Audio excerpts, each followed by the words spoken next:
Hello, good afternoon. Bien, alors bonjour, bonjour mesdames, messieurs. Good afternoon. Bon après-midi.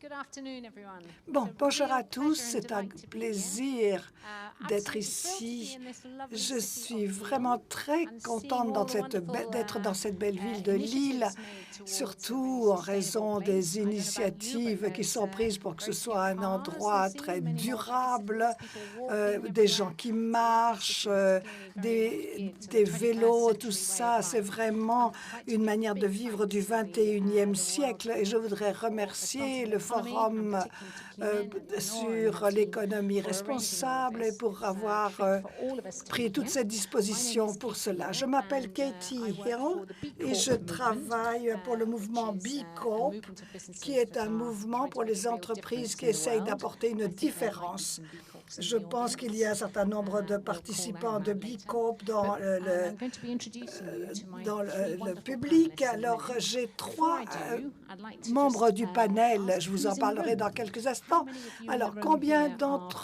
from vous Lille? viennent de Lille? Combien Oh, d'entre vous viennent de wonderful. Lille? Great number of you. Oh, Probably beaucoup. Vous êtes 50%, vraiment beaucoup. Peut-être maybe. 50%, je Fantastic. dirais. So, Fantastique. excuse me very Donc, much for speaking in excusez-moi si English je now. parle anglais.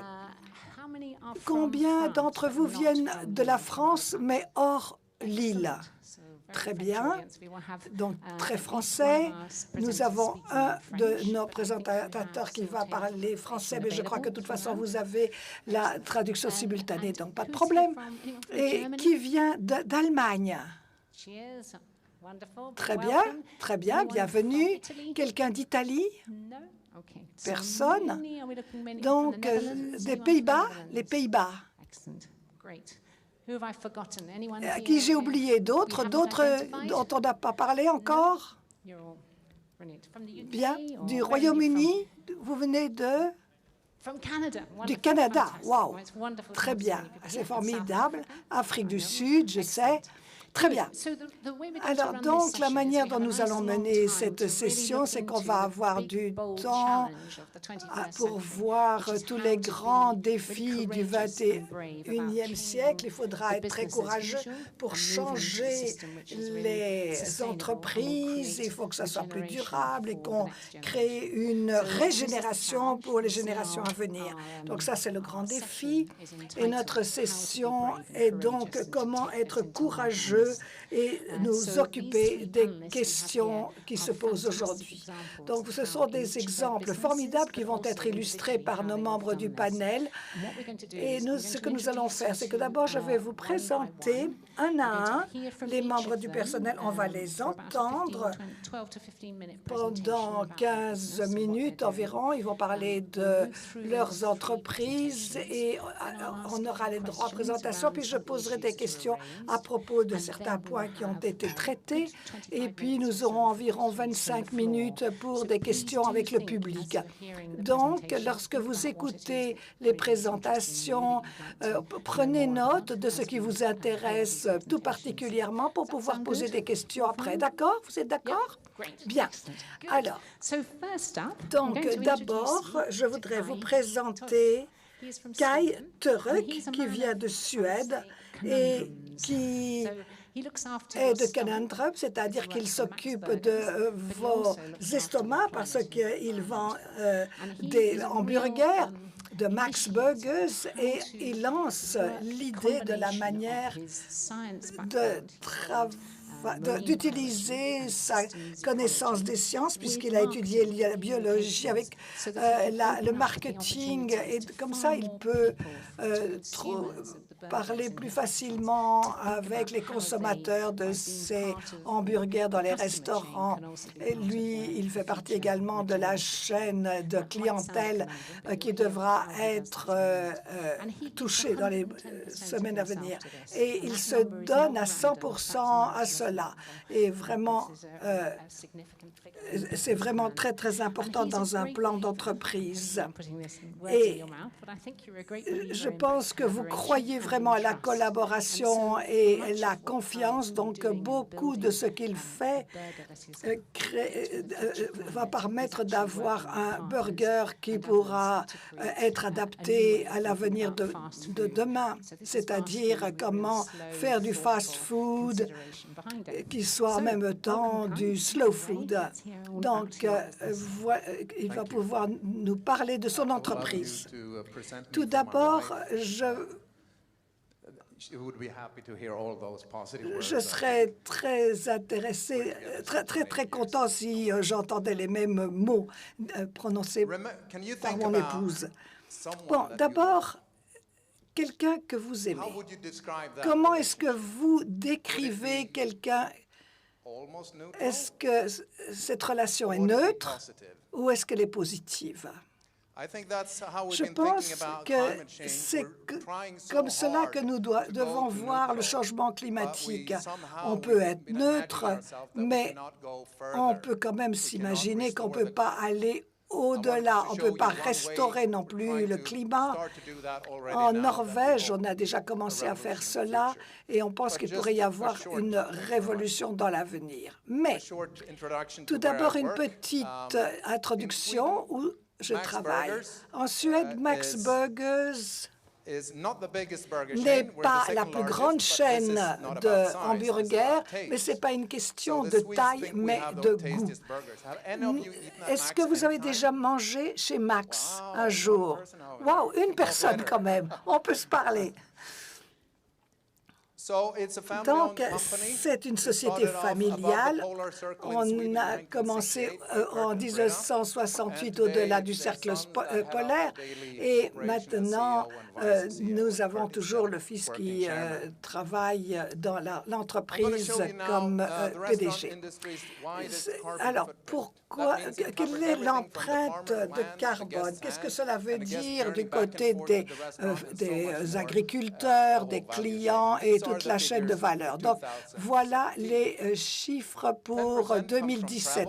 10%, ça vient de transport, de livraison à domicile. Nous avons 10% pour les emballages, 5% électricité, les réfrigérants, les déchets et 11% pour ce que l'on fait sur place comme aliments, 50% de bœuf, 11% d'autres produits comme les milkshakes, les poulets et le poisson. Qu'est-ce qu'on apprend de tout cela?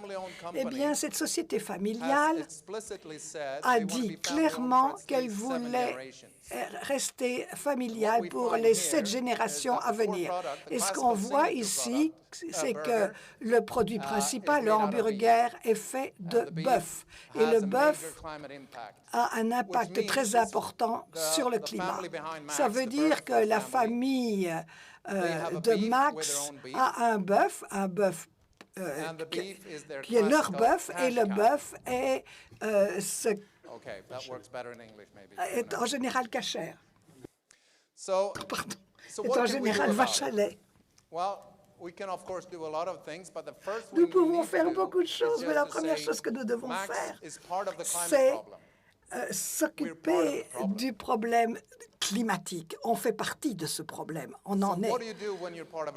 Donc, qu'est-ce qu'on fait quand vous faites partie d'un problème, que vous êtes une partie de ce problème? Vous le résolvez, vous travaillez pour apporter une solution. Et comment est-ce que l'on peut diminuer son impact sur le climat? D'abord, vous avez les éoliennes, donc il faut des programmes. On utilise également des huiles et 90% des emballages sont renouvelables. Donc voilà un certain nombre de choses qu'on a fait. Mais ce qui est le plus important, c'est ceci, c'est que nous avons dit qu'en 2022, tout sera fait sans bœuf, parce que le bœuf a un impact climatique très important. Vous pouvez réduire l'impact de à peu près 90% si vous n'utilisez plus du bœuf. Et comme vous le voyez ici, c'est que les ventes de ces viandes rouges diminuent, alors que les autres produits augmentent. C'est une nouvelle gamme de produits de burgers qui sont végétariens, qui sont, on va dire, écologiques, et qui utilisent également des crustacés. Et on a maintenant à peu près 22% de la clientèle qui les demande. Donc, on a eu une augmentation des ventes d'à peu près 11% en 4 ans. Donc, si nous atteignons notre objectif en 2022, on aura réduit notre impact de 30%. Et voilà le rythme auquel nous devons avancer pour suivre cet objectif de 1,3 du traité de Paris. Alors, je ne sais pas si vous avez déjà vu ça. Ça, c'est quelque chose que peu de Suédois ont vu, mais c'est quelque chose qui parle de votre avenir. Donc, j'espère que vous vous en rappellerez. D'abord, ça vient du panel international sur le changement climatique, dans l'objectif de 1,5. Alors, le premier, c'est à peu près le schéma de Paris, réduction de 15% de capture du carbone dans l'atmosphère. Ensuite, on va moins vite et on met moins de CO2 dans l'atmosphère. Là, on est juste en dessous de zéro. Et puis, le scénario 3 et 4, c'est que nous devons capturer beaucoup de carbone dans l'atmosphère. Et donc, c'est trop tard. C'est trop tard de réduire simplement réduire les émissions. C'est trop tard. C'est trop tard pour simplement être neutre. C'est plus suffisant. Donc, quelles sont les méthodes qu'on peut utiliser pour capturer le carbone? Je ne vais pas entrer dans les détails de tout ça, mais il y a des solutions naturelles comme capturer le carbone dans le sol, planter des arbres ou capturer le carbone dans l'atmosphère et le mettre sous terre. Donc, en 2000... Attendez, on va voir si ça fonctionne. Donc, on passe à la suivante. En tout cas, ça ne marche plus. En 2018, on a commencé à changer les choses. On a décidé de capturer le carbone de l'atmosphère. Donc, on était climato-positif, c'est-à-dire que tout de suite, on a commencé à faire quelque chose, calculer les émissions, on les a regardées et on capture plus de carbone, donc on plante des arbres, et ça, c'est pour neutre, 100%, et on peut mettre le carbone dans la terre et ça représente la différence. Et puis, on peut également replanter, notamment en Afrique. Ça crée des avantages locaux, ça réduit la pauvreté, ça réduit l'érosion, les tempêtes, et donc ça a également d'autres avantages. Alors, comment est-ce qu'on sait qu'on est climato-positif? D'abord, il n'y a pas de normes internationales, donc on a besoin d'un certain courage pour essayer de faire cela, et il n'y a pas de normes quant à la manière dont on peut être climato-positif. On essaye de créer une norme, on essaye de la créer au niveau international, c'est là qu'on doit aller en premier, mais on a également une norme indépendante indépendante et on essaye de l'amener au maximum et on essaye d'aller encore au-delà en capturant du carbone. Donc, Ernst & Young a fait une étude de notre analyse. On a eu une certification et il y a 2 semaines, nous avons eu le meilleur appui qu'on puisse avoir parce que nous avons reçu une récompense des Nations Unies pour le fait qu'on est climato-positif. Donc, c'est quelque chose qui est bien et qui peut être comparé à d'autres. Ce n'est pas seulement Max, mais c'est d'autres également. Cela représente que 0,4% de notre chiffre d'affaires, donc ce n'est pas tellement cher ce que cela représente. Alors, comment est-ce que votre produit pourrait être climato-positif? D'abord, il faut faire une mesure à 100%, c'est compliqué, vous avez besoin d'experts pour le faire comme il se doit, et puis vous essayez de réduire les émissions, mais vous pouvez le faire, et vous n'êtes pas obligé de le faire avant longtemps, et donc ça prendra beaucoup de temps, et puis vous capturez à 110%, et puis vous devenez climato-positif en tant qu'individu, que société, pour le produit ou pour l'ensemble de la société civile. Donc, vous pouvez avoir une révolution. L'année dernière, c'est seulement Max Burgers dans le monde qui a été climato-positif et Mevo, qui est une société d'autopartage en Nouvelle-Zélande. Et puis, nous avons une société d'électricité Godel, un festival de musique, BRID, Bridge, une agence de relations publiques et les chaussures Iceberg. Donc, nous serons plus nombreux maintenant. Il y aura bientôt 50 sociétés et 250 l'année d'après. Je ne sais pas si ce sera vrai ou pas, mais ce que je sais, c'est que si une petite chaîne de burgers peut devenir climato-positive en 2018, 22 ans après, tout le monde devra être climato-positif selon l'accord de Paris. Donc, on peut le faire. Sinon, on peut le faire. On peut le faire. Alors, si vous demandez à des gens, est-ce que vous voulez avoir davantage de produits climato-positifs, eh bien, des milliers de gens vous diront oui, on fera la même chose. Et puis, on peut commencer à ce moment-là à changer la question du changement climatique. Peut-être qu'un jour, vous allez vous réveiller dans votre lit et le lit est climato-positif. Et vous allez mettre votre peignoir et votre peignoir sera climato-positif et vous allez brosser vos cheveux. Même si vous n'en avez plus, vous pouvez toujours faire quelque chose d'autre. Et la brosse avec laquelle vous allez cirer vos chaussures sera également climato-positive. Vous serez donc un héros du climat avant le petit déjeuner. C'est génial. Alors, la première fois que j'ai parlé du changement climatique, c'était en 1991. J'étais étudiant à l'Université de Stockholm et je me suis rendu compte que cette histoire du climat, c'était peut-être vrai. Et peut-être qu'on allait devoir s'occuper de trouver une solution. Et pourtant, tous les jours, j'utilise mon argent d'une manière qui détruit le climat. Mon argent à moi. Et je suis père de famille. J'ai 2 enfants très beaux, très bien.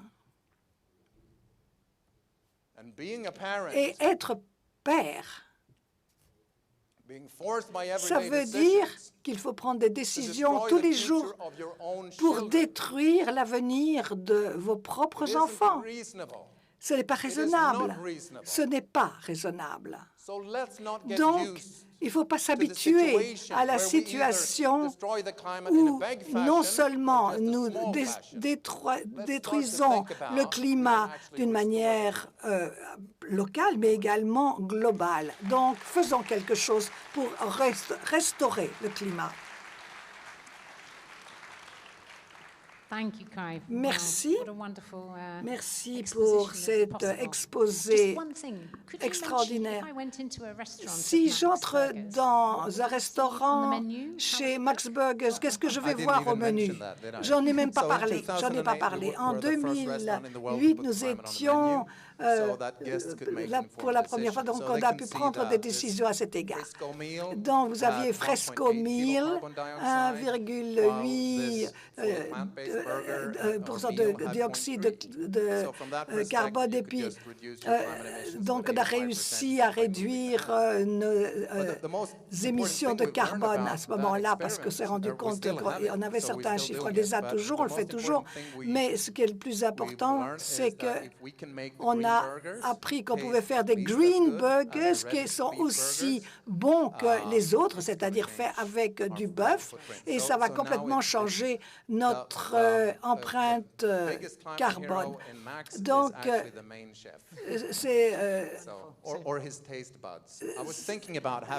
je pensais peut-être que le chef n'allait pas... on pouvait mettre le chef, si vous voulez, pour voir ce qu'il faisait. Mais bon, c'est quand même très... On reviendra à cela dans quelques instants. Maintenant, je vais vous présenter à Eric Rampelberg. Il vient de Interface. Je ne sais pas si vous connaissez cette entreprise qui a un long héritage. Ils rendent les sociétés, je dirais, positives pour l'environnement. Marc a déjà travaillé dans différents endroits. Je pense qu'il a travaillé pour le British Blast. Enfin, il a travaillé pas mal avec les murs et donc je pense qu'il doit être très très bon également dans les Legos, mais il travaille à Lyon, il est basé à Nancy maintenant, et ce que vous allez entendre, c'est l'attitude positive en ce qui concerne le climat est également une stratégie à mettre à l'ordre du jour des entreprises. Donc c'est de cela qu'il va vous parler maintenant. Il va parler français. Bonjour à toutes, bonjour à tous. Alors moi, je vais vous faire voyager dans le monde magnifique de la dalle de moquette. Après les hamburgers, ça va être un petit peu stretch, mais on parle de production, on parle d'industrie lourde, et on parle de notre mission chez Interface, de ce qu'on veut partager avec tout le monde après plus de 25 ans d'action pour changer notre modèle économique. Voilà. Tout a commencé avec ce monsieur. Ce monsieur que vous voyez à l'écran, c'est Ray Anderson. C'est le fondateur de la société, qui a créé la société en 1973 et qui, un beau jour de 1994, sans doute dans une de ses conférences, a été challengé par une question par un étudiant. Donc Ray était en train d'expliquer les belles moquettes qu'on fabriquait, les beaux clients qu'on servait, les belles choses qu'on faisait. Et puis il y a un doigt qui s'est levé en disant « Mais qu'est-ce que vous faites pour l'environnement ?» Et là, le blanc total. Mais total. Si je vous remets dans le contexte, de la moquette dans les années 70, alors attention, c'était du fil polyester, donc produit pétrochimique direct, collé sur une sous-couche de goudron. Ok, pas besoin d'être un expert en analyse de cycle de vie pour savoir que ça ne passait pas. Donc, à cette question, il n'a pas su répondre, vraiment. Et au-delà du storytelling à l'américaine, puisque la société est basée à Atlanta, il est revenu dans la société. Il a dit, messieurs, on a un problème, on est en train de juste détruire la planète. Donc, il a communiqué à toutes ses équipes en disant, ce que l'on fait est mal. Et il a dessiné derrière ce que vous voyez. MS, c'est le Mount Sustainability, donc la montagne de développement durable qu'il va falloir grimper, parce que c'est un ingénieur, donc il a fallu qu'il explique à toutes les équipes. Et il a décidé le soir même de changer complètement le modèle économique de la société. Alors, une fois qu'on a dit ça, c'est bien, mais il s'est réveillé le lendemain matin en le faisant. Donc en 1994, il a dit, écoutez, d'ici à l'horizon 2020, la mission de la société, c'est de ne plus d'avoir d'impact négatif sur l'environnement et donc d'atteindre une neutralité pour nos activités. Donc pour ça, vu que nous sommes aux États-Unis en 1994, donc il a été chercher des conseillers, des personnes qui savaient. Donc il y a 2 personnes principales chez Interface qui nous ont aidés depuis, qui sont des personnes qui comptent un petit peu. La première, c'est Janine Benius, c'est la personne qui a inventé le biomimétisme. Le deuxième, c'est Paul Hawken, qui a écrit The Ecology of Commerce. Si vous avez 2 livres à lire, s'il vous plaît, si ce n'est pas déjà fait, regardez et lisez ces œuvres. C'est vraiment un changement radical dans les approches. Donc ces personnes-là lui ont dit, Ray, c'est bien, donc je te confirme, tu produis de la merde depuis 20 ans. Ah, ok, donc comment fait-on? Ça, c'est la feuille de route qui a été créée en 1994. Donc Janine et Paul ont dit, voilà, il faut travailler là-dessus, là-dessus, là-dessus, là-dessus, là-dessus. Donc aujourd'hui, ça peut paraître rigolo en 2019 de voir cette feuille de route.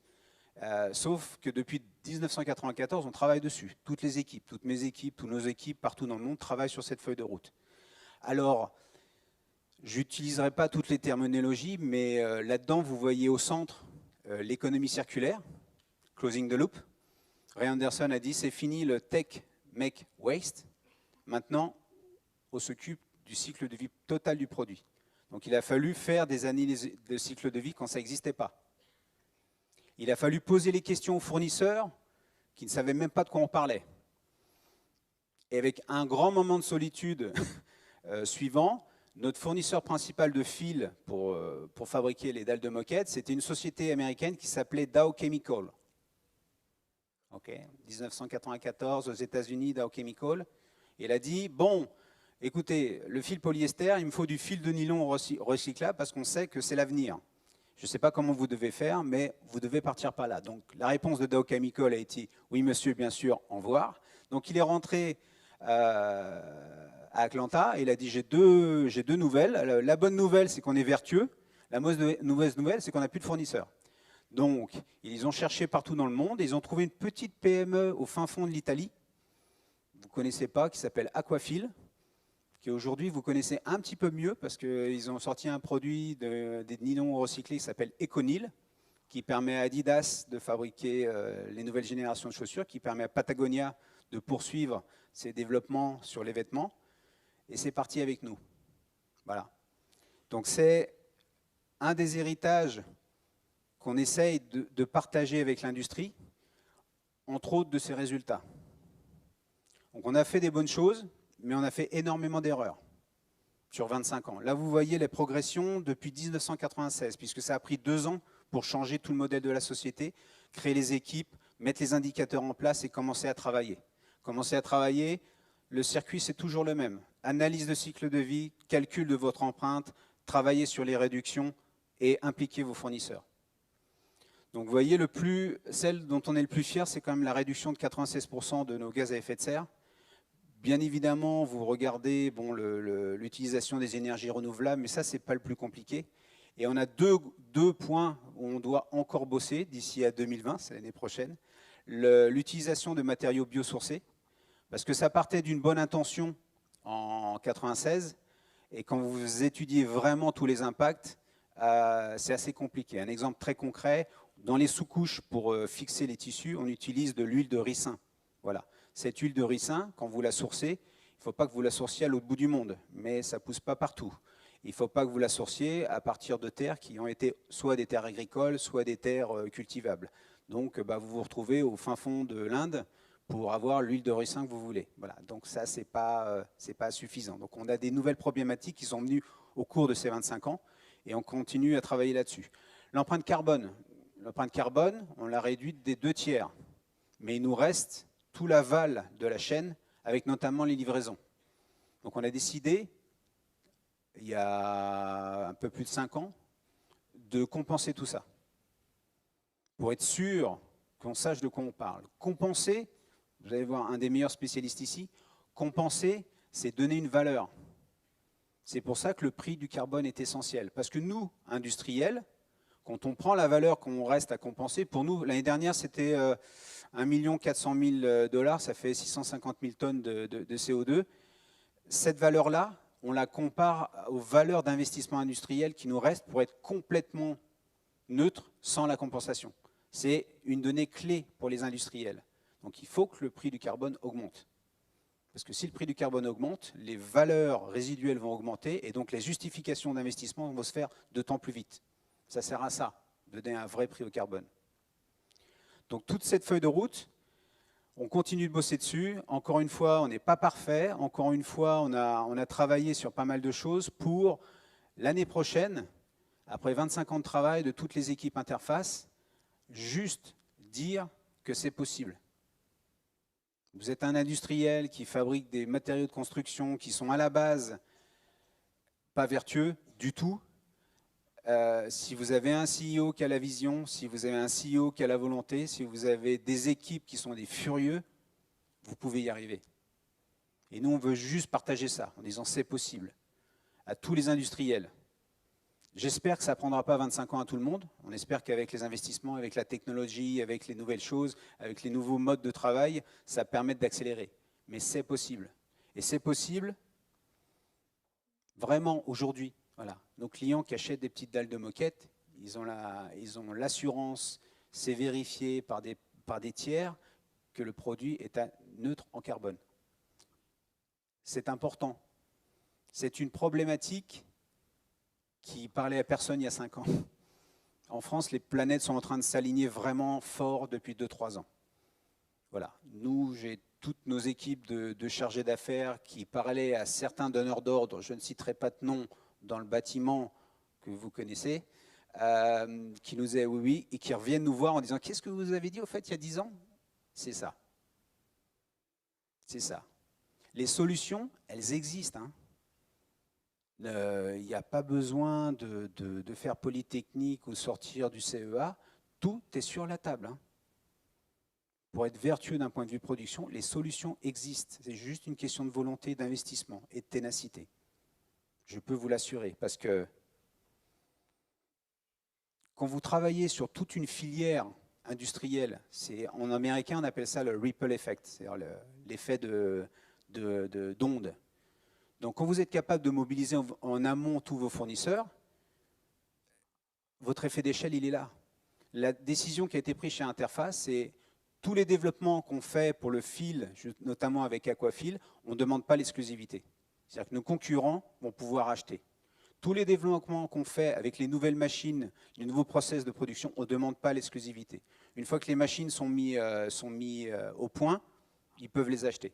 Donc on tire toute la filière comme ça. C'est assez simple à faire. Vous avez d'autres industriels qui ont ouvert leurs brevets pour dire, notamment sur certains fabricants de batteries pour l'automobile, en disant bah, voilà, vous avez accès à mes brevets, et tout est une question d'échelle en industrie. Vous le voyez sur les énergies renouvelables. Si vous êtes le premier à planter une éolienne et qu'on vous dit que ça coûte 500 € au mégawattheure, évidemment, vous n'allez pas aller loin. Mais si tout l'Europe s'y met, le mégawattheure, il descend en flèche. C'est exactement le même principe en industrie. Donc c'est la décision prise par Interface. Ça, c'est facile à dire. En tant que dirigeant, en tant que vision stratégique, c'est un peu plus compliqué à expliquer aux équipes. Parce que quand on leur dit, on donne le bâton à nos concurrents pour se faire battre parce qu'ils sont toujours derrière, sauf que ça crée une vraie philosophie. Quand je vous l'ai dit que c'était des furieux, c'est des furieux. Au R&D, je peux vous assurer, tous les jours, ils se lèvent le matin en disant on va changer les choses. Vraiment.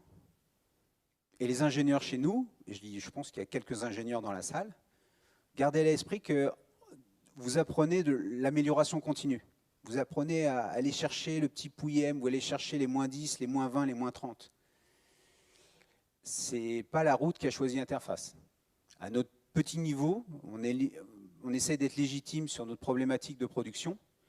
C'est du changement step by step. Je ne veux pas utiliser du vocabulaire un peu trop à la mode de rupture ou de disruption, mais tous les 5 à 8 ans, on casse tout dans l'usine. Donc vous imaginez la tête du directeur industriel qui a passé des années à bien régler ses machines, le truc qui tourne impeccable et tout, et là, boum, hop, on change tout. Et on change tout, vous allez voir, de façon radicale. Parce qu'encore une fois, comme lui caille, c'est bien, en 94-96, c'est super d'avoir un objectif à 2020, d'avoir une neutralité carbone. C'était bien.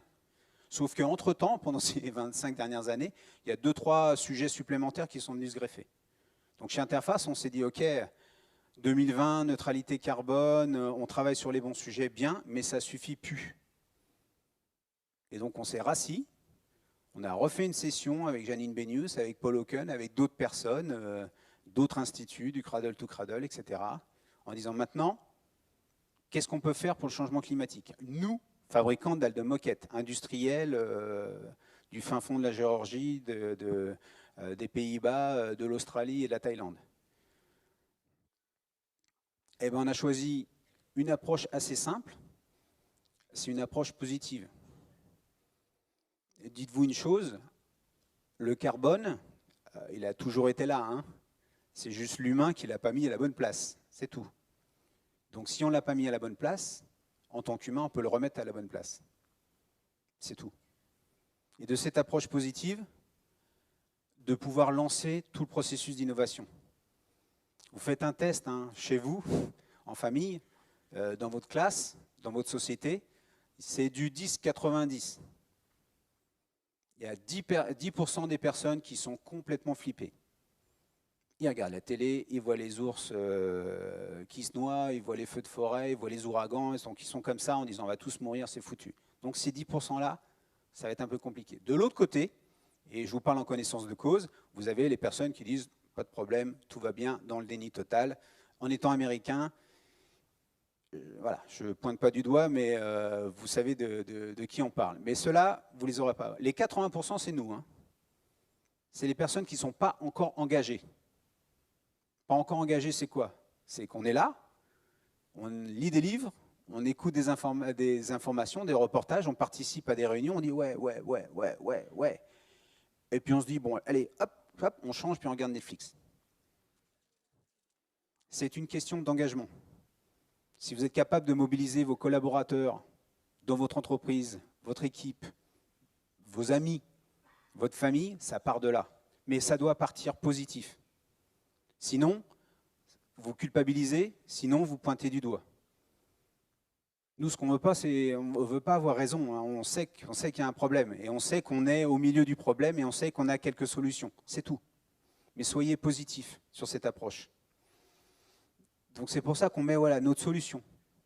On continue de pousser notre neutralité au carbone et on a décidé d'aimer le carbone, nous. Parce que quand on parle de CO2, qu'est-ce qu'on voit? On fait une usine avec une grosse cheminée et puis de la fumée en disant mal. Bah non, le carbone, c'est simple. Donc nous, on a décidé de ne plus utiliser de matières premières. Donc nos ingénieurs R&D, ils utilisent des matières secondaires, recyclées, recyclables, tout ce que vous voulez, et des déchets même, oui, pour pouvoir fabriquer les produits du futur. Et pouvoir vous convaincre, nous, tous, en tant que consommateurs, parce que c'est pas fait ça aussi, hein, que la dalle de moquette que vous achèterez demain, il y aura des déchets dedans, chez vous, dans votre salon. Neutre, bien évidemment, inerte, mais là aussi, il y a beaucoup à changer. Si vous n'avez pas cette approche positive, ça va prendre du temps, c'est sûr. Donc, nous, on a décidé d'avancer en continuant de faire des erreurs, en continuant d'expérimenter, en continuant de partir dans certaines directions pour tester les choses. Et de se dire, bah voilà, le climat, nous, à notre petit niveau, on a décidé de le restaurer. Et travailler sur toutes les thématiques. La neutralité carbone, maintenant, je pense, dans l'audience, tout le monde maîtrise, tout le monde sait. Analyse de cycle de vie, travailler sur votre empreinte carbone, réduire tout ce que vous pouvez réduire. Si à la fin, il reste juste à compenser, faites-le parce que c'est vos prochains investissements industriels. Ça, c'est clair. Si vous avez besoin d'aide, regardez dehors. Tout simplement. Hein. Chez Interface, Janine Benius, elle nous a dit ok, vous voulez faire de l'éco-conception? C'est pas dur. Tu ouvres la fenêtre et tu regardes. Voilà. On a regardé des feuilles par terre et on a dit le design aléatoire pour les dalles de moquette, c'est ça qu'il nous faut. Qu'est-ce que c'est le design aléatoire? C'est tout simplement, vous savez, c'est pas comme le papier peint. La dalle, vous pouvez la mettre dans n'importe quel sens. Elle va aller. Dès lors qu'elle n'est pas collée, s'il y a un problème, vous changez juste la dalle, vous la mettez dans n'importe quel sens, elle ira. Et ça change tout par rapport à un gros rouleau de moquette que vous devez changer entièrement, que vous devez arracher, que vous devez recycler, etc. Et puis, bon, si vous voulez vraiment avoir une approche circulaire, votre produit, vous l'installez, et puis après, il faut le changer, il faut le récupérer. C'est mieux qu'il ne soit pas collé au sol. Donc on a regardé une petite bête qui s'appelle un gecko, et on a inventé ce qu'on appelle le tactile. En gros, c'est un gros post-it qui est mis face en l'air, et les dalles sont juste posées dessus. Mais c'est suffisamment solide pour soulever 20 mètres carrés comme ça et de mettre quelqu'un dessus. Hein. Mais on peut enlever les dalles, tout simplement, parce que ce n'est pas collé. Et donc, il n'y a pas de colle en dessous. Et donc, il n'y a pas d'émissions nocives, tout simplement. Si vous cherchez la solution, regardez dehors. Dans 99% des cas, c'est la nature qui vous dire quoi faire. Le carbone. Donc oui, on attend les solutions de séquestration de carbone, tous ces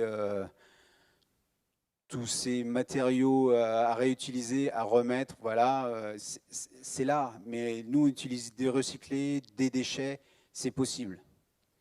Il faut juste changer votre process de technologie. Quand je vous avais dit qu'on avait des furieux R&D, on est capable de le faire. Ça, c'est le POC, le Proof of Concept, de la première dalle de moquette à bilan carbone négatif. Alors, elle est plus cousue sur une sous-couche qui est collée sur cette sous-couche. Elle est fraisée, extrudée au laser. Donc, quand je vous disais tout à l'heure qu'on cassait tout, les ingénieurs qui sont des ingénieurs textiles, qui ont l'habitude de grosses machines à coudre, bah, ils ont appris l'extrusion. Et ils ont appris à fraiser, ils ont appris le laser pour pouvoir sortir ça. Ce n'est pas l'échelle industrielle, mais c'est possible encore une fois. Juste avec des investissements, avec une volonté incroyable et avec de la ténacité. Accessoirement, en tant qu'industriel, c'est clair et net qu'on doit laisser le temps à la nature. Hein. Autant l'action humaine à déplacer le carbone pas aux bons endroits, et on va essayer de le remettre où il doit être, mais il faut laisser le temps. Voilà.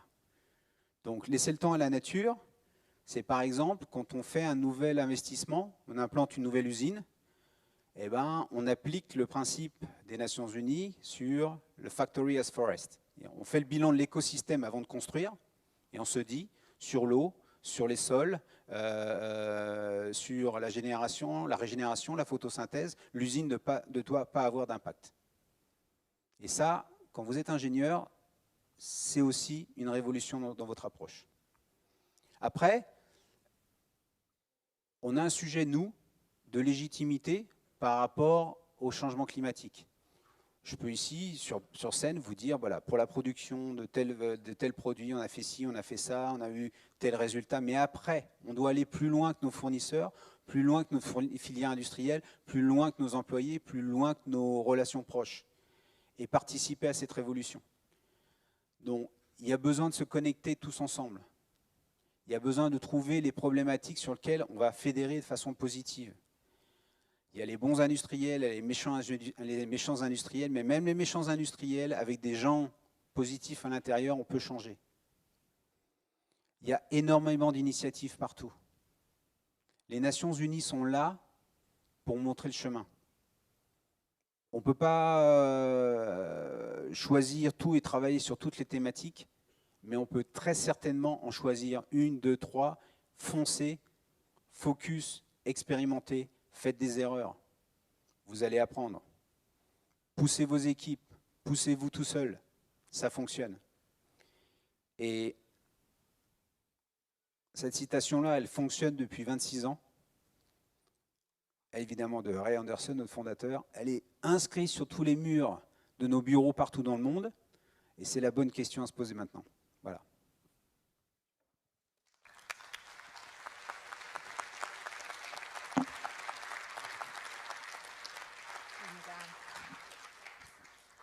Thank you so much, Eric. Fantastic to hear. Merci beaucoup. Je suis juste en train de réfléchir à comment Ray Anderson entend cet appel d'un étudiant pour répondre à la question « Qu'est-ce que tu fais de l'environnement ?» Je crois que 99% des gens seraient partis et n'auraient pas réagi. Et lui, il a choisi de réfléchir. Je me suis demandé si ça a été facile, comment c'était possible de revenir avec, et comment il a pu changer l'état d'esprit. La positivité de l'équipe est vraiment critique. Là. Je sais pas si c'est toujours le cas. Je vais répondre en français.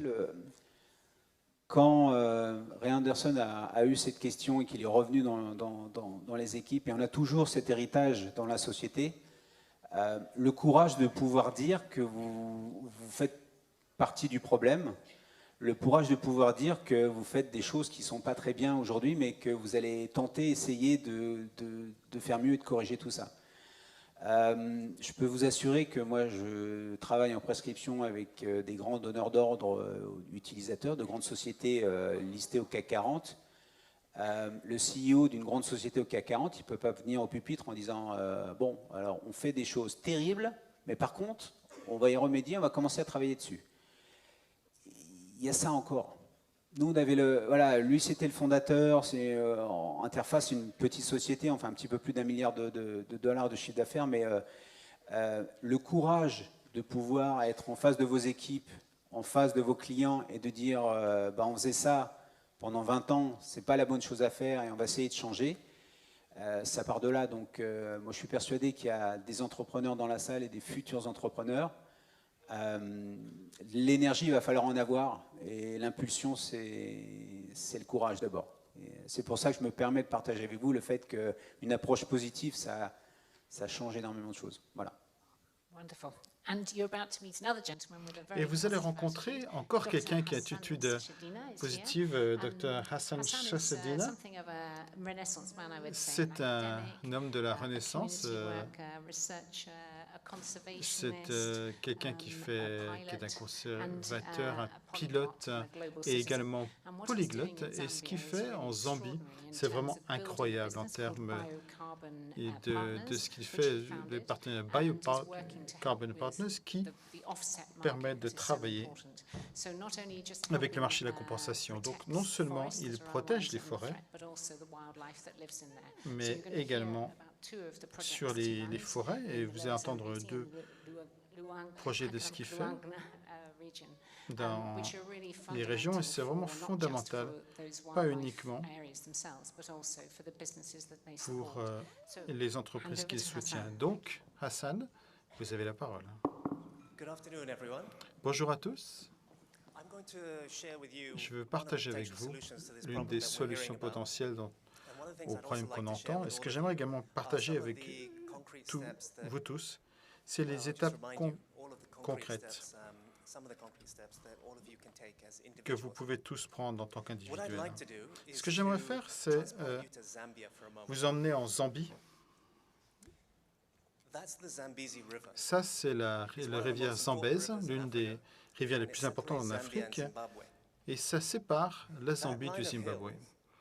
Et ces collines que vous voyez là-bas, c'est la zone tampon avec le parc national.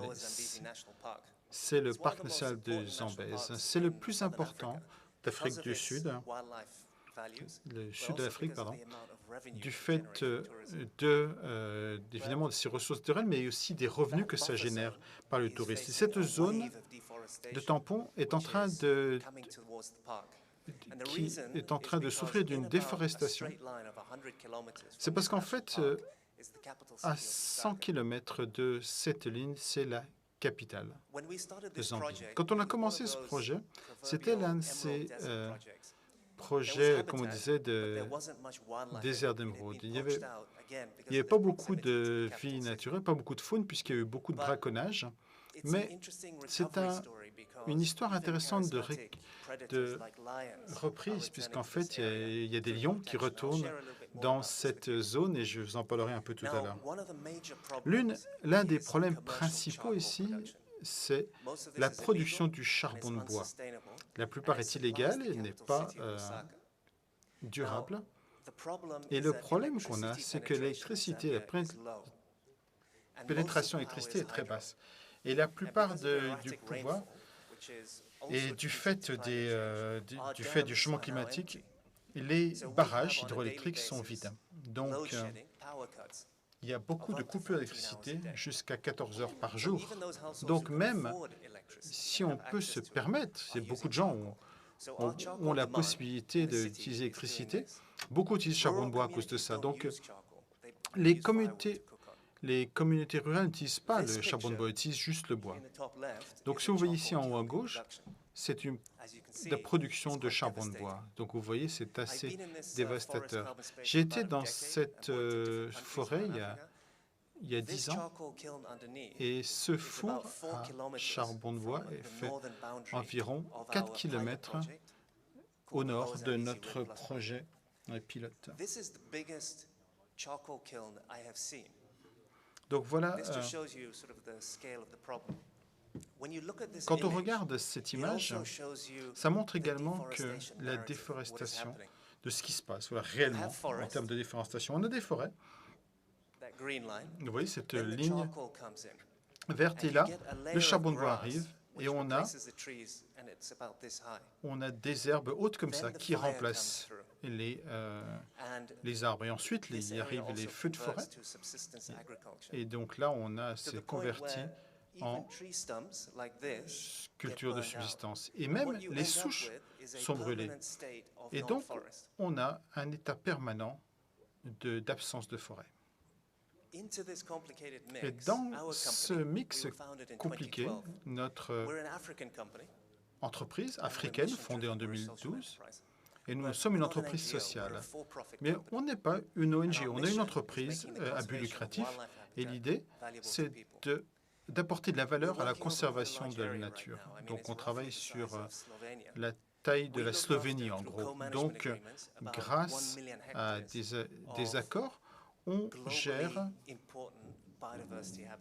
la gestion d'un habitat de biodiversité, et on a une communauté d'environ encore 1 million d'hectares supplémentaires. Et ce qu'on fait, c'est qu'on met en place des projets qui monétisent par le biais de carbone, de quotas de carbone à des entreprises qui polluent. Je pense que vous avez tous entendu parler de ces problèmes, et notre entreprise a été mise en place pour avoir une solution à certains de ces problèmes. Vous savez peut-être tous, c'est que la déforestation contribue aux émissions causées par les humains, dont je crois que c'est environ 15%. L'autre chose, c'est que les forêts sont souvent en grand danger, surtout sous les tropiques. Alors qu'on voit dans les médias que l'Amazone est en feu, et la forêt indonésienne également, en fait, ces forêts africaines sont en feu également. Et beaucoup de gens dépendent de ça. Des centaines de millions de paysans africains dépendent des forêts. Et moi, je suis dans la conservation, c'est ma carrière, et il est projeté que jusqu'à 50% de toutes les espèces naturelles vont s'éteindre en Afrique. Et moi, je viens du Kenya au départ, donc on a notre président qui vient d'Afrique du Sud ici. Pourquoi est-ce qu'on a choisi la Zambie? Donc en gros, c'est 60%, mais c'est la plus grosse déforestation de tous les pays africains. C'est 3 fois la taille de Paris, donc un peu moins de 300 000 hectares par an. Et ce qui est important en Zambie, c'est que c'est l'une des derniers sanctuaires pour la vie naturelle sur Terre. La Zambie, c'est l'un des derniers 6 endroits au monde où on a plus de 1000 lions sauvages.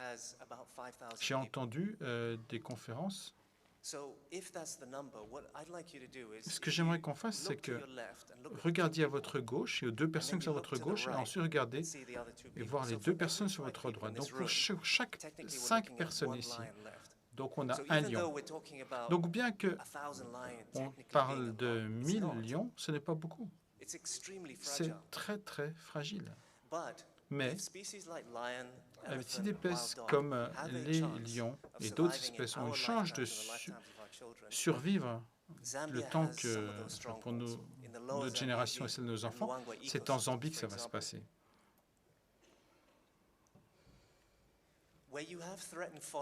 Où vous avez des forêts menacées, ces forêts ne se protègent pas.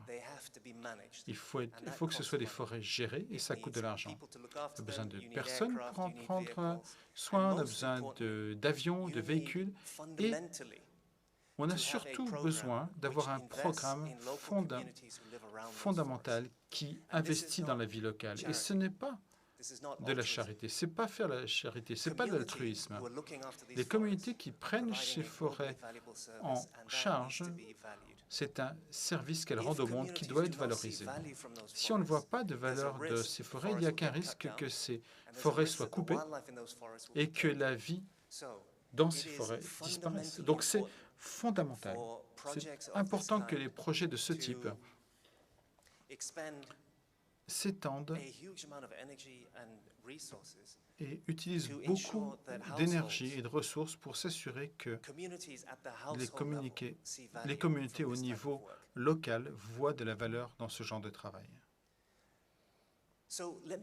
Donc j'aimerais vous partager un petit peu comment fonctionne notre système d'impact. Environ 92% des zones dans lesquelles on travaille sont en fait appartiennent aux communautés.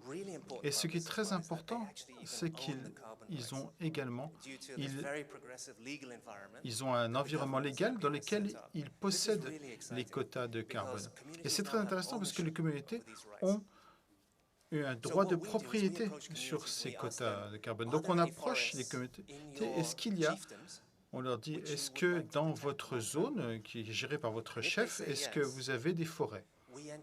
Si ils me disent oui, on a un accord de 30 ans avec eux et on co-développe un projet avec eux qui va être audité en fin de compte par rapport aux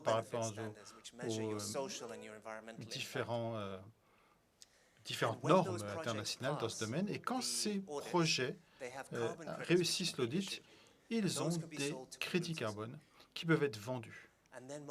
Et ensuite, beaucoup plus important, ces revenus sont donc remis dans le système, ce qui permet que les communautés, on peut avoir des programmes de conservation et notamment pour la nourriture. Il y a encore quelque chose que je veux vous montrer sur cette carte. Voilà notre projet pilote. Donc cette photo que je vous ai montrée au début, c'est là. Voilà, le Zambèze est là, et là, c'est le parc national du Zambèze. Donc cela représente à peu près 40 000 hectares. Et en 6 ans, nous avons développé un deuxième projet dans une autre forêt, environ 900 000 hectares. Donc ça représente à peu près 1 million d'hectares. Et ces zones en rouge qui vont vers le nord. Donc, ce qui est très important à savoir, c'est que nous travaillons dans 5 parcs nationaux dans les différentes parties du Zambèze et cette forêt collective, je dirais, commence à être reliées les unes aux autres. Donc, ça commence à devenir un des corridors les plus importants en Afrique. Il est important de remarquer que ici, cette région entre le Malawi et la Zambie, c'est un lieu de conservation qui est partagé, alors que ici, c'est entre la Zambie et le Zimbabwe. Ce corridor a été construit pour devenir un corridor qui relie à peu près 4 pays. Et ce qui est très important également à ce sujet, c'est que ces zones entre les parcs nationaux sont connues comme des zones de gestion du gibier. C'est sous la forme d'une conservation que c'est géré. Mais du point de vue de la gestion et des finances, ils ont perdu beaucoup de leurs animaux. Ça veut dire qu'il n'y a pas beaucoup de commerce qui peut venir, par exemple, du tourisme dans les zones où il y a des animaux sauvages. Donc, lorsqu'on parle de ça, une des manières de décrire cela, c'est qu'ils ont un échec économique, ils ont un échec écologique et socialement, ils n'ont pas réussi non plus. D'après le bureau de recensement, ils disent que c'est surtout là que l'on trouve la pauvreté des paysans dans ces pays. Donc, dans des zones comme celle-là, comment est-ce que vous pouvez avoir une économie durable si vous n'avez pas une base d'animaux sauvages? Qu'est-ce que vous faites? Est-ce que vous allez faire de l'agriculture plutôt que de garder les forêts? Donc, à mon avis, la chose la plus importante pour protéger cette zone et transformer la vie des gens, c'est d'avoir des financements communs. À mon avis, il n'y a pas de source de revenus significative qui va changer véritablement la conservation ou la préservation de ces zones-là. Mais ce n'est pas encore assez d'être ici et de parler de ça. C'est très important de faire des mesures. Donc, on doit faire une mesure d'impact. Et ces gens qui ont été, disons, fait partie de ce projet ont fait l'objet d'un calcul des risques notamment. Ici, par exemple, vous voyez que c'est à peu près dans tous les secteurs qu'on les retrouve pour chacun des projets. Par exemple, pour l'eau potable ou l'eau propre. Mais la pauvreté est toujours importante dans ces zones-là et ce n'est pas ça qui a marché le plus. Donc, par exemple, vous voyez aussi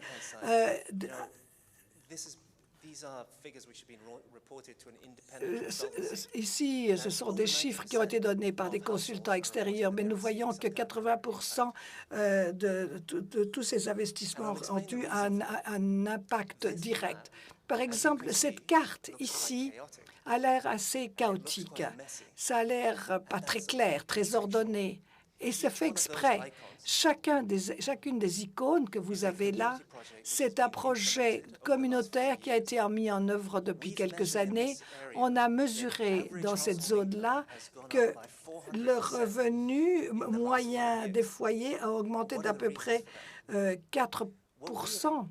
Tout simplement parce que nous avons étudié cela dans une approche de qualité de la vie et il y a un certain nombre de choses qui sont très importantes pour changer les valeurs en ce qui concerne de la forêt. C'est 1, l'eau propre et 2, l'éducation. Il y a la santé, la nutrition et puis il y a évidemment l'argent. Il faut avoir suffisamment d'argent pour répondre à ces besoins. Donc, on a approché les choses de manière concentrée sur la qualité de la vie. Donc, ce qu'on fait, c'est s'engager avec les collectivités, leur demander, bon, dans 1 an ou 2, quelles sont les priorités que vous allez mettre pour avoir un impact sur le développement. Si, par exemple, vous avez une des choses, disons que vous n'avez plus l'accès à l'eau propre. En quoi est-ce que cela va affecter votre qualité de la vie? Si vous devez faire des kilomètres pour trouver un hôpital ou vous faire soigner, c'est bien sûr une question de qualité de la vie aussi. Donc, lorsque vous combinez ces choses de manière holistique, les gens se rendent compte que leur qualité de la vie ne peut que s'améliorer si on agit là-dessus. Bon, je vous ai parlé un petit peu de la base. Maintenant, montons à notre niveau, au niveau macro.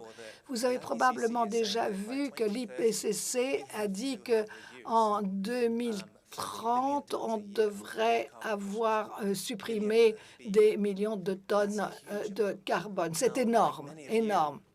Comme beaucoup d'entre vous, bon, j'ai déjà été à des conférences et je me suis toujours dit comment est-ce qu'on peut véritablement se lancer dans une chose comme celle-là? On n'est encore qu'au balbutiement. Bien sûr, c'est un problème énorme, mais ce n'est pas impossible. Et ce qui est très intéressant là-dedans, c'est que c'est reconnu par les scientifiques. On sait qu'à peu près un tiers de tout cela, c'est-à-dire 10 millions de tonnes, peuvent être apportées à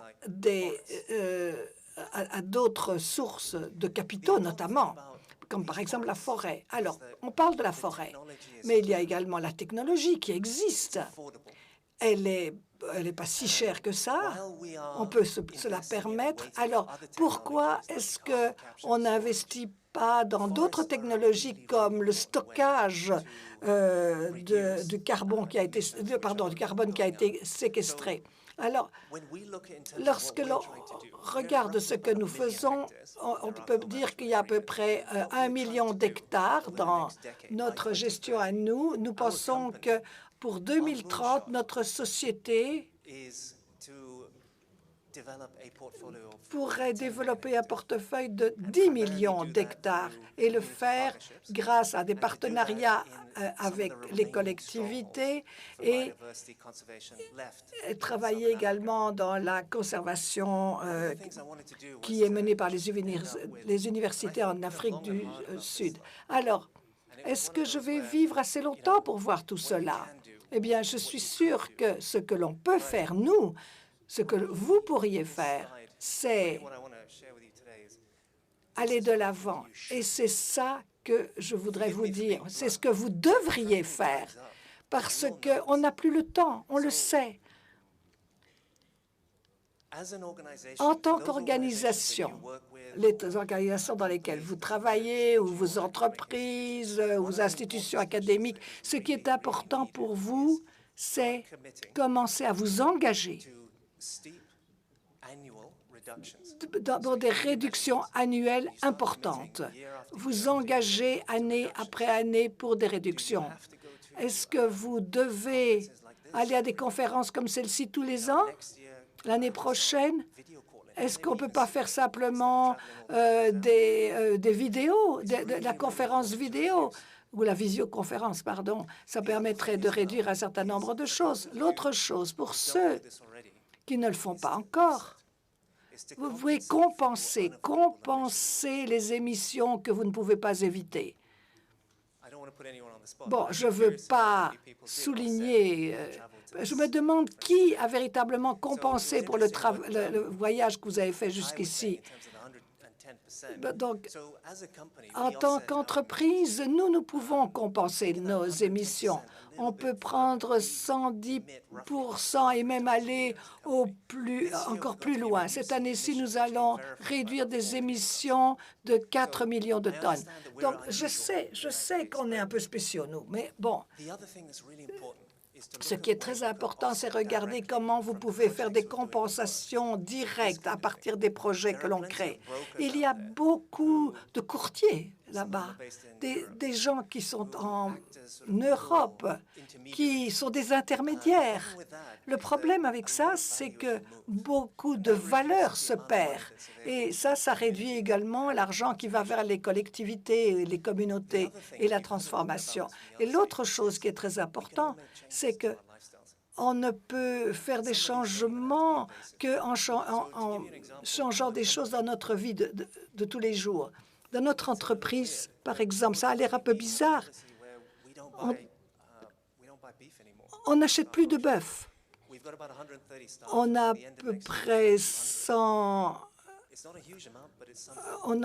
peu près 1000 personnes dans notre personnel et on s'est tous engagés à ça. Mais réfléchissez à ça. Par exemple, le burger de Max. Est-ce que vous devez vraiment manger du bœuf? Ça a un impact horrible sur l'environnement. On le sait tous.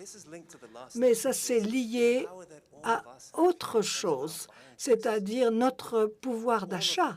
Tous, nous pouvons commencer à utiliser nos euros pour investir dans des services et des sociétés qui sont neutres en carbone.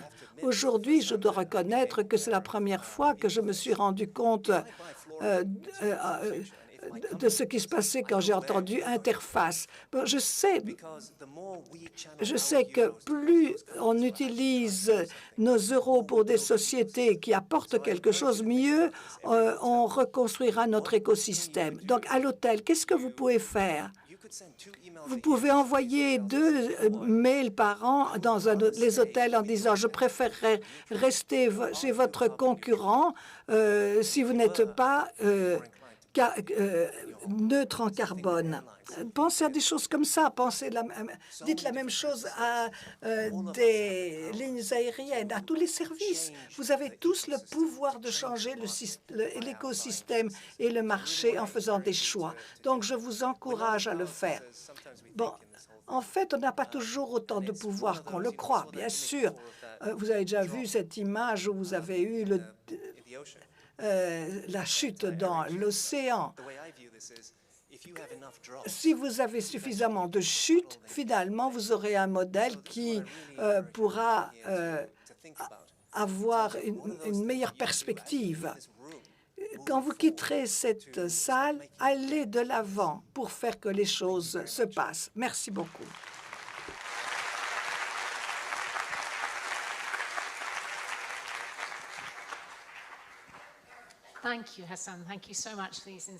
Bien, merci beaucoup.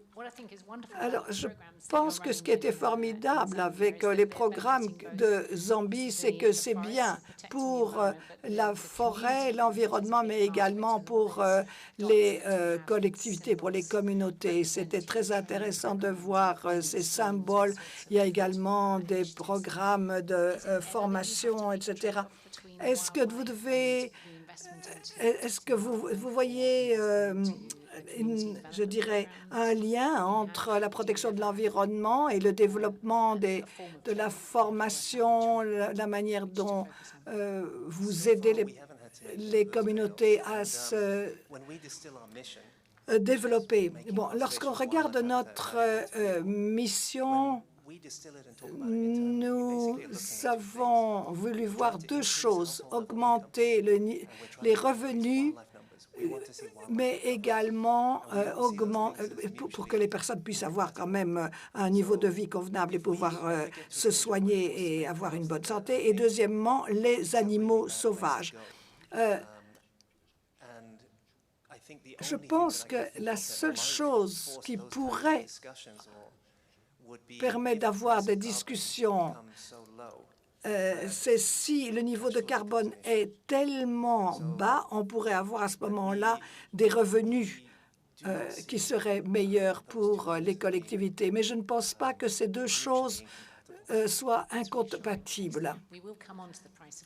Alors, il y a le prix du carbone, ça on y reviendra, mais je pense que peut-être que vous avez entendu parler de cette collaboration avec la circularité de la chaîne ou partager des bonnes idées.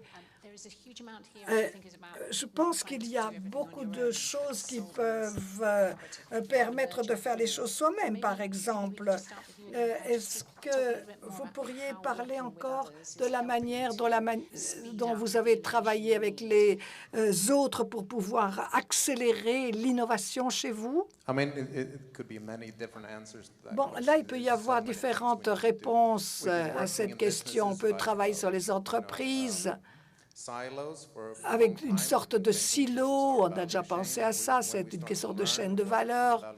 Lorsque on regarde la chaîne de valeur et les différentes étapes, bon, d'abord, quelqu'un qui va devoir prendre un certain nombre d'idées et les peaufiner, etc., etc. Nous comprenons notre entreprise de manière personnelle et pour résoudre un certain nombre de problèmes, eh bien, peut-être que l'avenir, ce ne sera pas de ne plus avoir de bœuf, mais moins de bœuf et du bœuf de meilleure qualité. Lorsque l'on parle de santé, de climat et d'animaux, bien sûr, et le bien-être animal, comment est-ce qu'on peut avoir ces viandes? Nous ne sommes pas des très bons acheteurs donc on a besoin d'un dialogue avec toutes les parties prenantes. On doit avoir une coopération sectorielle, etc. Et donc, il y a beaucoup de choses qu'on doit faire. Nous devons avoir des dialogues dans différentes directions, beaucoup plus qu'on ne le croyait. Depuis 10 ans, j'ai déjà regardé Interface et une des mesures que Eric a montrées, c'est sensibiliser les acteurs du domaine. Également, vous avez parlé d'écosystèmes à créer, que vous avez développé. Donc, une des choses qu'on a essayé de faire et qu'on essaye encore avec ClipUp, c'est une autre manière de faire les choses, à savoir toutes ces entreprises qui sont là. Qu'est-ce qu'elles ont en commun? À part qu'elles veulent tous résoudre le problème du climat. Donc, lorsque j'étais un enfant, bon, j'avais par exemple un ballon pour aller dans le bain avec plein de couleurs et quand quelqu'un avait le même avec d'autres couleurs, je voulais échanger. Eh bien oui, c'est la même chose, c'était aussi simple que ça. Maintenant, on devrait refaire ça avec d'autres choses. Ta société, à toi, elle veut faire partie de cette solution, nous aussi. Alors, qu'est-ce qu'on peut faire ensemble? Alors, le festival de musique va peut-être nous permettre de voir ce que l'on peut faire ensemble. Donc, c'est ce type d'ambition-là. Est-ce que tu peux revenir à la manière dont vous travaillez, coopérez avec les concurrents pour avancer dans le changement? D'abord, on ne travaille pas avec des concurrents. C'est interdit. Non, je plaisante. On n'a pas peur d'ouvrir les choses, c'est-à-dire que on reconnaît qu'on n'est pas parfait, on essaie de faire au mieux. On aime le jeu concurrentiel, on aime être devant, on est leader du marché, l'innovation, et on n'est pas dupe. C'est-à-dire qu'on sait très bien que les produits Interface aujourd'hui se vendent parce qu'ils sont beaux en termes de design, parce qu'ils sont de qualité, qu'ils sont avec le service qui va derrière, et pas simplement parce qu'ils sont vertueux ou durables. Donc le jeu, il se fait dans le sens où si vous partez devant, si vous allez fort dans la bonne direction, même si on ne vous aime pas, les autres vont regarder en disant, bon, ne serait-ce que par intérêt, on va les suivre parce qu'on va en tirer quelque chose, de toute façon. Ne cherchez pas les menaces ou les plans de mitigation du risque en disant, si on fait ci, qu'est-ce qu'ils vont dire, si on fait ça, foncez. Nous, ça fait, comme le dit Kaylee, ça fait plus de 15 ans qu'on parle vraiment aux prescripteurs, et moi j'avais les équipes qui étaient à 2 doigts de péricliter, hein, parce que ça fait concrètement 10 ans qu'on prêche dans le désert, et quand tous les matins vous êtes obligés de remonter vos équipes en disant allez, on y retourne, on va leur dire les bonnes choses, on fait les bonnes choses, c'est ce qu'il faut faire, sans être illégitime, sans être arrogant, sans sortir du cadre par rapport à ce qu'on veut passer par message, mais alors je sais que de notre éducation très cartésienne en France, il faut penser à tout avant d'agir. Moi, j'ai appris un petit peu des Américains derrière, c'est que quelquefois, ils ne réfléchissent pas, ils foncent et on expérimente. Et quand ça marche, on apprend, on réaccélère. Et voilà, donc on fait des erreurs, on les reconnaît. On fait des bonnes choses, on essaie de les partager. Mais l'hésitation n'a plus lieu d'être face à l'urgence. Voilà. Donc, je ne vous demande pas de partir dans tous les sens et vous frapper la tête contre les murs. Je vous dis de regarder la bonne direction, on la connaît tous.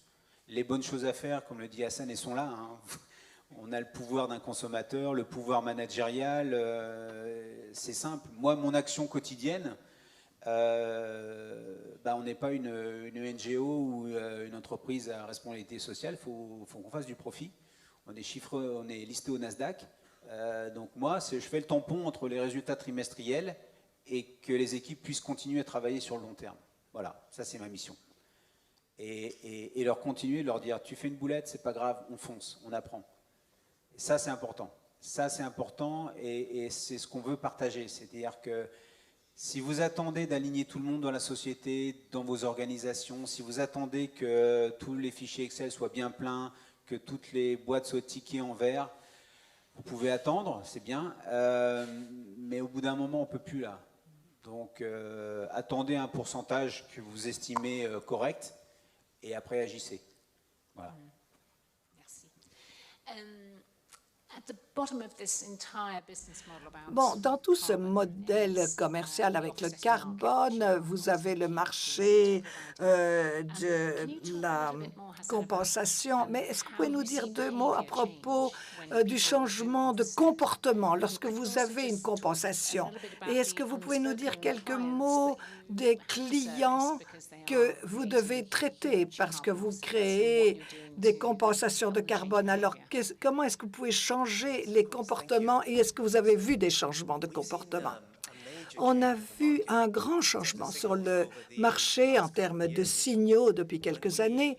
Lorsque nous avons créé la société, c'était presque impossible d'aller parler aux grandes entreprises en leur disant qu'il fallait faire quelque chose. C'est une de ces discussions qu'ils ne voulaient même pas entendre.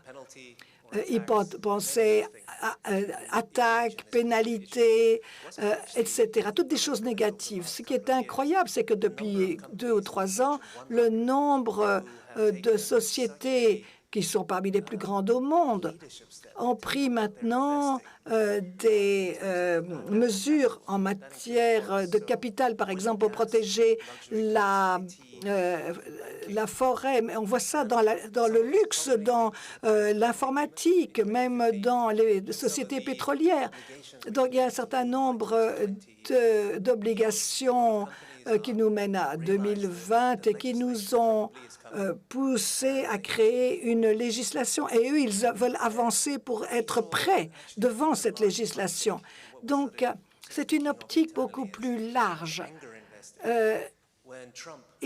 Lorsque Trump a dit que les États-Unis allaient se retirer de l'accord sur l'environnement, on a eu plein de réactions. Les États-Unis sont en retard, très en retard sur les entreprises européennes en termes d'approche et de leadership en ce qui concerne cela. Donc, beaucoup de directions de grandes entreprises maintenant viennent en Europe pour traiter de ce problème-là. Donc, je voudrais qu'on puisse poser des questions ou avoir une discussion pour nos 3 membres du panel.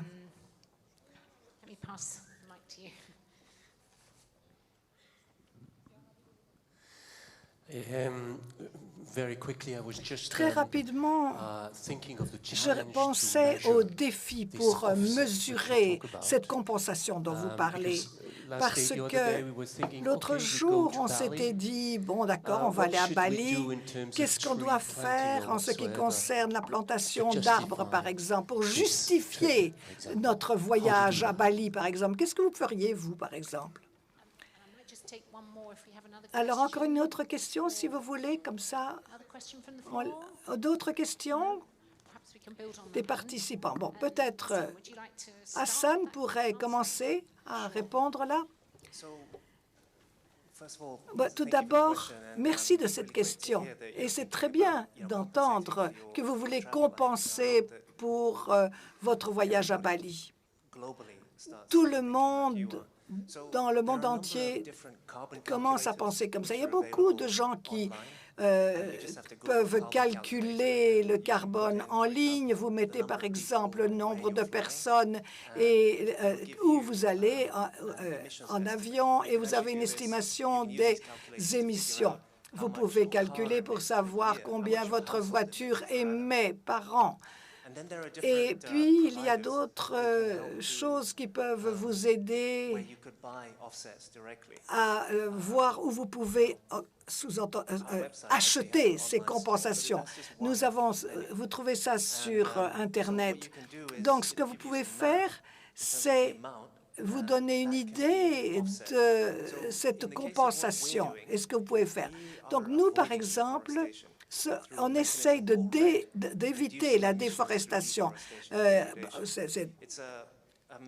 C'est un mécanisme qui est dans l'accord de Paris. Planter des arbres, c'est très important. Et puis, il y a des entreprises qui font cela également.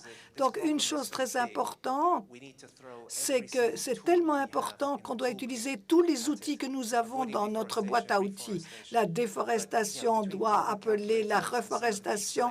Oui, mais vous avez des calculateurs qui vous permettent de voir comment vous pouvez effectuer la transaction en 5 minutes. Et bon voyage à Bali.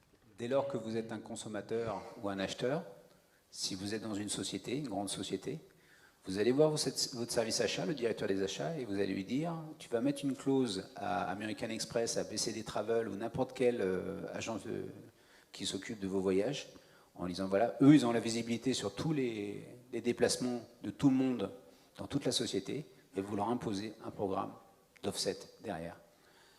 C'est ça, travailler sur la supply chain et tous vos fournisseurs. C'est aussi vos fournisseurs de services. Et c'est très simple. Si dans la salle, il y a pas mal de décideurs de sociétés grosses, PME ou ETI, si on fait ça, tous ensemble, tout le monde va s'y mettre. Vous pourrez peut-être être le premier, mais vous poserez la bonne question.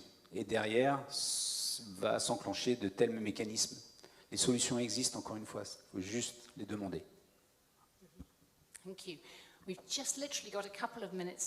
Nous avons encore quelques minutes, donc est-ce que quelqu'un voudrait encore poser une question? Bon.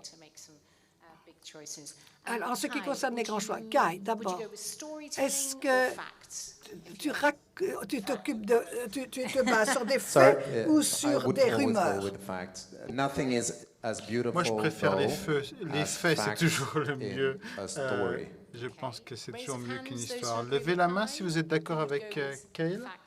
Vous parlez des faits plutôt que des histoires à raconter. Super. Après le carbone, le méthane ou l'eau? Eric. Une fois qu'on a traité le carbone, quel est le plus important? Le méthane ou l'eau? Straight ahead, water. L'eau, ouais, tout de suite l'eau. Donc le défi carbone est énorme, mais tout de suite derrière, l'eau voilà, sera le sujet. On se permet de l'aborder un tout petit peu sur Factory as a Forest, mais votre consommation d'eau, c'est un de nos indicateurs.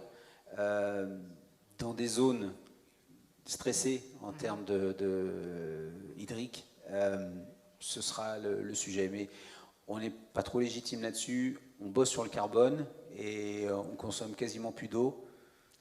Oui. Donc, on travaille dessus.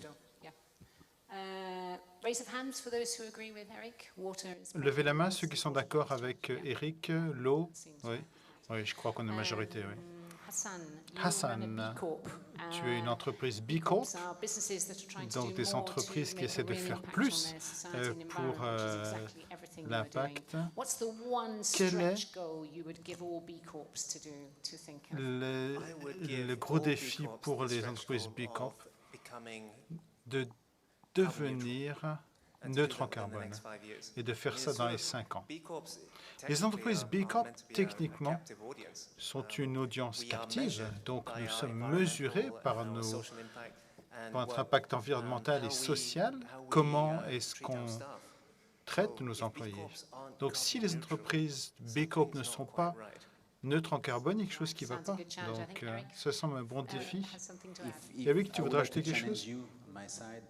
J'aimerais vous lancer le défi. Je pense qu'il y a beaucoup de jeunes aujourd'hui, beaucoup d'étudiants. J'ai fait une conférence il y a quelques mois à Polytechnique, aux 2e année. Ils ont signé le manifeste des étudiants pour voilà, changer le monde. Si vous ne l'avez pas fait, faites-le. Et si vous ne l'avez pas encore fait, ce n'est pas grave, on est positif. N'oubliez pas le pouvoir que vous avez envers moi, envers nous, les grosses sociétés. Vous pouvez choisir votre société. Et nous, On doit pouvoir tout mettre en place dans notre vision, dans notre modèle économique vertueux pour que vous veniez travailler chez nous, vous les talents de demain. Signez le manifeste et choisissez les secteurs d'activité, choisissez l'entreprise pour lesquelles vous voulez travailler et avec lesquelles vous voulez contribuer. Vous avez ce pouvoir. Merci. C'est vrai. And second to last word from Kai, sorry, exactly right. And just to add to Et that, juste we pour, don't know en what the complément, perfect on ne sait measures pas for the quelles future, sont how les we're going to fix the climate, mesures how we're going to parfaites pour l'avenir. Comment est-ce qu'on va faire avec challenges we have, tous les but défis, tous les if you enjeux can allow yourself qui to sont say présents, that when mais you on read peut se about permettre de them, dire quand it's on like lit, you're reading about c'est quand on bicycling. lit sur What comment you faire need du to vélo. do is also Ce qu'on a besoin de put yourself faire, on the bicycle, c'est de just monter start sur le to vélo ride, you will get better all the et time. en Thank you. commençant à rouler, I'd vous like allez to vous leave you améliorer.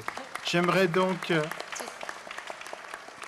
vous Please, as you laisser leave, just think about what do you think en your grandparents disant might say que about the situation pensez-vous you're in now? que What vos would they grands-parents say? diraient? They would probably have some Est-ce qu'ils solutions auraient they sûrement would des bring to you, but solutions think about à what they apporter? might Donc have réfléchissez à ce que vos gone through. They went grands-parents through a lot themselves. diraient And puisqu'ils think ont about what you dû might say to combattre your beaucoup de choses. grandchildren. Et qu'est-ce que What vous you allez did dire to à vos contribute petits-enfants, to ce que this. vous avez fait And pour while you're thinking contribuer about au that, monde? please will you give Et Sharon s'il a vous big plaît, round of thanks to our amazing three panelists. des applaudissements nourris pour nos 3 intervenants de cet après-midi. Merci beaucoup.